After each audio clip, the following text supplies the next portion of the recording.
ब्रह्मांड अपने भीतर ना जाने कितने रहस्य को छिपाए हुए है, जिन्हें आज तक विज्ञान भी ठीक से समझ नहीं सका। अंतरिक्ष सदा से हमारी जिज्ञासा का केंद्र रहा है। ग्रह, नक्षत्र और तारों के साथ हमारा रिश्ता काफी पुराना है। इस अनंत और असीमित ब्रह्मांड में लाखों रहस्य छिपे हैं। जैसे जैसे विज्ञान का दायरा बढ़ा, वैसे इस ब्रह्मांड के रहस्य उजागर हुए हैं। विज्ञान ने ब्रह्मांड को देखने का एक अलग नजरिया हम लोगों को दिया है। बिग बैंग ब्रह्मांड की शुरुआत की सबसे प्रचलित वैज्ञानिक धारणाओं में से एक है। एक सिद्धांत के अनुसार लगभग 14.5 अरब वर्ष पहले ब्रह्मांड की सारी ऊर्जा, भौतिक पदार्थ और इसका अस्तित्व एक बिंदु में कैद था। अचानक एक बहुत बड़ा विस्फोट हुआ और तभी समय, स्पेस और मैटर अस्तित्व में आए। यहीं से ब्रह्मांड की शुरुआत हुई।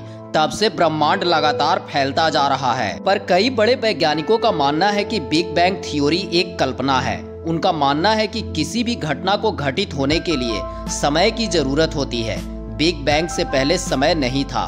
बिना समय की उपस्थिति के बिग बैंग घटित कैसे हुआ? बिग बैंग थ्योरी के पास इन सवालों का कोई ठोस जवाब नहीं है। महान वैज्ञानिक स्टीफन हॉकिंग का मानना था कि ब्रह्मांड अचानक से बना है। बिग बैंग हमारी अब तक के ज्ञात जानकारियों में सबसे सटीक सिद्धांत है, पर यह कितना सच है, इसका कोई प्रमाण हमारे पास नहीं है। इस सिद्धांत के भीतर कई बड़े अंतर विरोध है।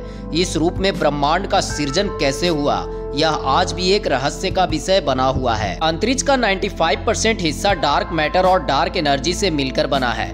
बाकी का 5% हिस्सा भौतिक पदार्थों से बना है, जिनमें ग्रह, नक्षत्र और तारे आते हैं। डार्क मैटर और डार्क एनर्जी वह कड़ी है जिसने पूरे ब्रह्मांड को एक सीक्वेंस में बांध रखा है। डार्क मैटर ऐसे पदार्थों से मिलकर बने हैं जो लाइट को ऑब्जर्व, इमिट और रिफ्लेक्ट नहीं करते। इस कारण अब तक के साधनों के बल पर इसे देख पाना संभव नहीं है। वैज्ञानिक कल्पना कहती है कि डार्क मैटर और डार्क एनर्जी ही इस ब्रह्मांड का आधार है और इसी पदार्थ से पूरे ब्रह्मांड का अस्तित्व बना है। इन पदार्थों की कोई विकसित समझ हमारे पास अब तक नहीं है। ब्लैक होल ब्रह्मांड के सबसे सघन ऑब्जेक्ट में से एक है। इसका गुरुत्वाकर्षण खिंचाव इतना अधिक होता है कि इसमें से लाइट भी बचकर नहीं निकल पाती। ब्लैक होल का निर्माण विशालकाय तारों के अंदर होने वाले महाविस्फोट यानी कि सुपरनोवा के कारण होता है। विज्ञान के विस्तार ने ब्लैक होल के कई रहस्यों से पर्दा उठाया है, लेकिन आज भी इससे जुड़े कई ऐसे रहस्य हैं जिन्हें समझना आज भी नामुमकिन सा लगता है। इनमें से एक यह है कि ब्लैक होल के भीतर क्या है। इस सवाल का जवाब अब तक किसी के पास नहीं है।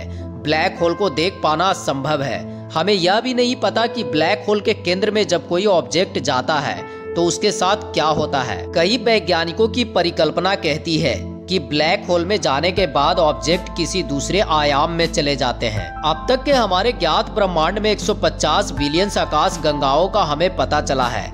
ये हमारी सीमा है ब्रह्मांड को जांचने की। ब्रह्मांड इससे भी कई गुना ज्यादा बड़ा है। अब तक के ज्ञात ब्रह्मांड में हमने जितनी आकाश गंगा को जाना है, उनकी संख्या 250 गुना और अधिक हो सकती है। ये संख्या इतनी बड़ी है कि अगर आप इसे पूरा लिखकर ब्राउजर पर सर्च करेंगे तो आपका ब्राउजर क्रैश हो सकता है। इस अनंत विशाल ब्रह्मांड के विषय में अब तक हमने बस इतना ही जाना है कि यह जानकारी महज एक मटर के दाने के बराबर है। अंतरिक्ष इससे कहीं ज्यादा विशाल है।